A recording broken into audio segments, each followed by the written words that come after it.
Hello दोस्तों, welcome to my channel civil officer में स्वागत। आपकी ये वैकेंसी निकल के आ रही है एनएफएल की तरफ से, जो कि एक मिनी रत्ना कंपनी है, जो कि एक गवर्नमेंट की तरफ से वैकेंसी निकाली गई है। ठीक है, ये आपकी नेशनल फर्टिलाइजर लिमिटेड की वैकेंसी है, जो कि आपकी वैकेंसी निकाली है उत्तर प्रदेश, जो कि आपका ये जो कि फर्टिलाइजर लिमिटेड कंपनी, जो कि आपका डिस्ट्रिक्ट गौतम बुद्ध नगर में है, वहाँ पर ये कंपनी है, जो कि आपका एक वैकेंसी निकली हुई है। वैकेंसी आईटीआई 10th पास और आपका 12th पास, ग्रेजुएशन, डिप्लोमा, ये सारी आपकी वैकेंसी निकली हुई है। इसमें सारी वैकेंसी आपकी जो कि पोस्ट है, इसमें जूनियर इंजीनियर की है, नॉन एग्जीक्यूटिव की सारी पोस्टें निकली हुई हैं। ठीक है, टेक्नीशियन की पोस्ट है। इन सारी पोस्टों की मैं जानकारी देने जा रहा हूँ आपको। ठीक है, यहाँ पर ये सारी वैकेंसी दी गई हैं, जो कि कैटेगरीज वाइज वैकेंसी दी गई हैं। इनकी डिटेल जो कि आपका पोस्ट कोड है, पोस्ट आपकी है, जो कि कौन सी लेवल रहने वाला, junior engineer, assistant grade second, जो कि इंस्ट्रूमेशन की है। आपको पे स्केल कितना दिया जाएगा, यहाँ पर दिया। टोटल वैकेंसी कितनी है, यहाँ पर टोटल वैकेंसी दी गई। और आपका कैटेगरीज वाइज वैकेंसी, जो कि general, SC, ST, OBC, EWS, यहाँ पर ये सारी कैटेगरीज वाइज वैकेंसी दी गई हैं, जो कि इनका मैं लिंक पीडीएफ में दे दूंगा, जो कि आप डिस्क्रिप्शन पे डाल दूंगा, तो वहाँ पर आप लोग देख लीजिएगा। ठीक है, यहाँ पर जो कि आपका पोस्ट कोड दिया गया है, यहाँ पर पोस्ट नेम दिया गया, आपका junior engineer assistant grade second, जो कि आपका प्रोडक्शन का एज लिमिट आपकी दे दी गई 18 से 30 ईयर तक फॉर्म फिल कर सकते हैं। आपका यहाँ पर मिनिमम एजुकेशन क्वालिफिकेशन दिया गया, जो कि आपका यहाँ पर बीएससी होना चाहिए, फिजिक्स, केमिस्ट्री एंड मैथमेटिक्स, आपका ये 3 सब्जेक्ट होने चाहिए विद 50% के साथ में।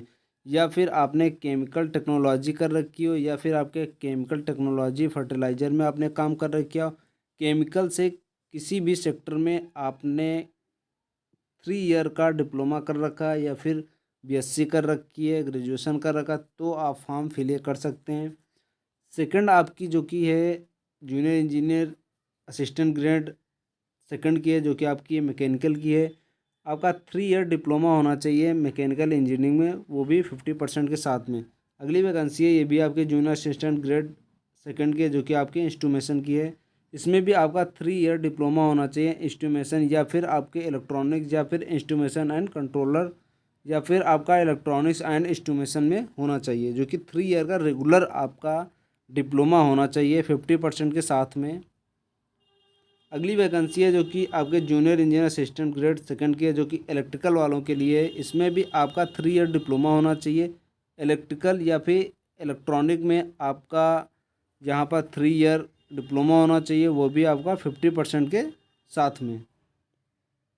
अगली वैकेंसी है, ये भी आपकी जूनियर इंजीनियर असिस्टेंट की है, जो कि ग्रेड सेकंड की है, मैकेनिकल ड्राफ्टमैन की है, जो कि आपका 3 ईयर डिप्लोमा होना चाहिए, वो भी मैकेनिकल इंजीनियरिंग में होना चाहिए विद 50% के साथ में होना चाहिए।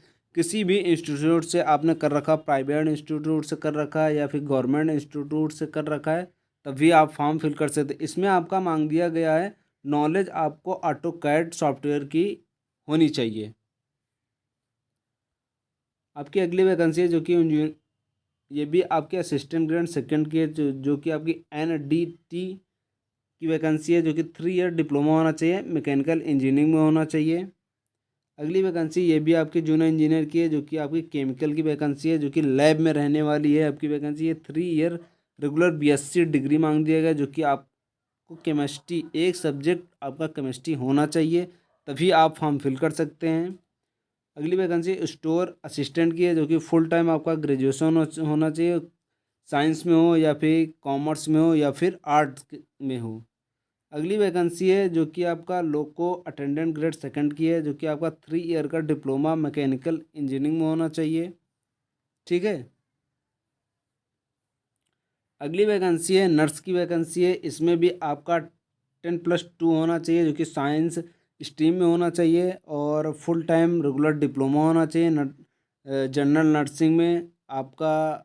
यहाँ पर जनरल नर्सिंग में आपका यहाँ पर डिप्लोमा होना चाहिए, या फिर बीएससी नर्सिंग कर रखा हो।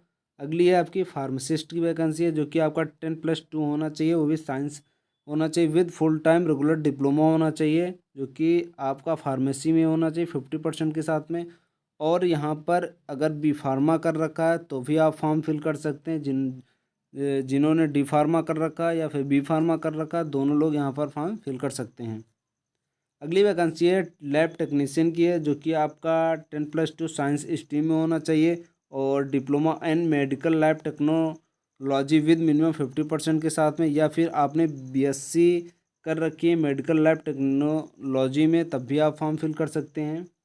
अगली वैकेंसी है एक्सरे टेक्नीशियन की है, जो कि आपका 10+2 साइंस से होना चाहिए और आपके पास में डिप्लोमा अगर एक्सरे का है तब भी आप फॉर्म फिल कर सकते हैं। अगली वैकेंसी अकाउंटेंट असिस्टेंट की, जो कि आपका 3 ईयर बीकॉम होना चाहिए, वो भी 50% के साथ में होना चाहिए। अगली वैकेंसी अटेंडेंट ग्रेड फर्स्ट की, जो कि आपकी मैकेनिकल फिटर की रहने वाली है। आपका 10th पास हो और आपके पास में आईटीआई फिटर डिप्लोमा हो, वो भी 50% के साथ में होना चाहिए।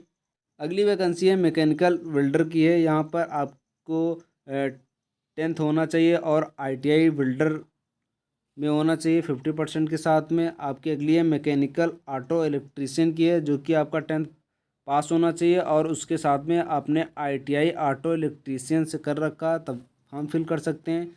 अगली वैकेंसी है मैकेनिकल, जो कि डीजल मैकेनिकल की है, हाई स्कूल के साथ में आपने आईटीआई मैकेनिक में कर रखा है। और अगली वैकेंसी है जो कि आपकी मैकेनिकल टंडर में 10th पास और यहाँ पर आईटीआई मांगा गया है, जो कि आपकी टंडर में होना चाहिए।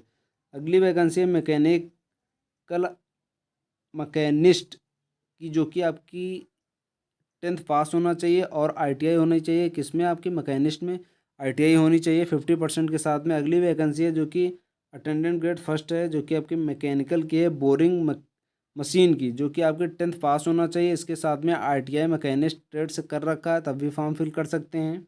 वैकेंसी है जो कि आपकी इंस्ट्रूमेशन की वैकेंसी है। यहाँ पर आपने 10th पास किया है और आईटीआई इंस्ट्रूमेशन मैकेनिक में कर रखा है।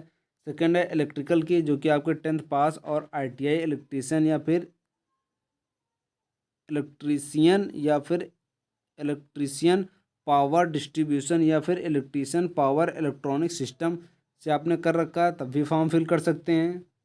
आपकी अगली वैकेंसी है जो कि आपकी लोको अटेंडेंट ग्रेड थर्ड की है, जो कि आपका हाई स्कूल के साथ में full time regular ITI mechanic diesel में कर रखा है, तब फॉर्म फिल कर सकते हैं। लास्ट आपकी वैकेंसी है ओटी टेक्नीशियन, जो कि 10+2 होना चाहिए, physics chemistry biology with minimum 1 year का आपके पास अगर ओटी का डिप्लोमा है, फॉर्म फिल कर सकते हैं।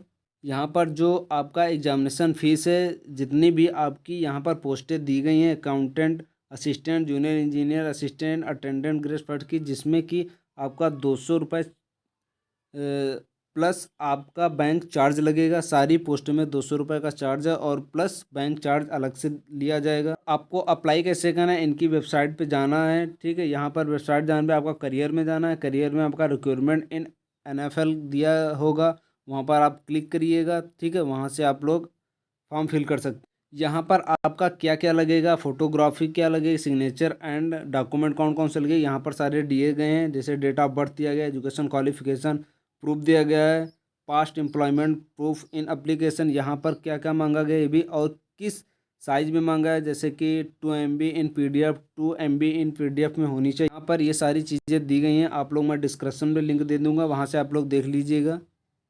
यहाँ पर आपका ऑफलाइन टेस्ट होगा, जो कि आपका ऑफलाइन ओएमआर बेस्ड टेस्ट लिया जाएगा। और यहाँ पर सारे आपके सिटी जहाँ पर आपका एग्ज़ाम कराया जाएगा, वहाँ पर जैसे कि रांची है, लखनऊ है और चंडीगढ़ है, रायपुर है, यहाँ पर ये सारे दिए गए हैं जहाँ पर आप लोगों को पेपर कराना उचित रहेगा। इन लोगों का वहीं पर आपका सिटी दे दिया गया है, ठीक है। अब बात कर लेते हैं जो कि आपका एग्ज़ाम में पूछे जाने वाला क्वेश्चन या फिर सिलेबस के बारे में देख लेते हैं, ठीक है। ठीक है, यहाँ पर जो कि ऑब्जेक्टिव आपका क्वेश्चन आने वाला है, हिंदी और इंग्लिश दोनों में आने वाला है। आपका 2 घंटे का पेपर रहने वाला है, 120 मिनट का, ठीक है।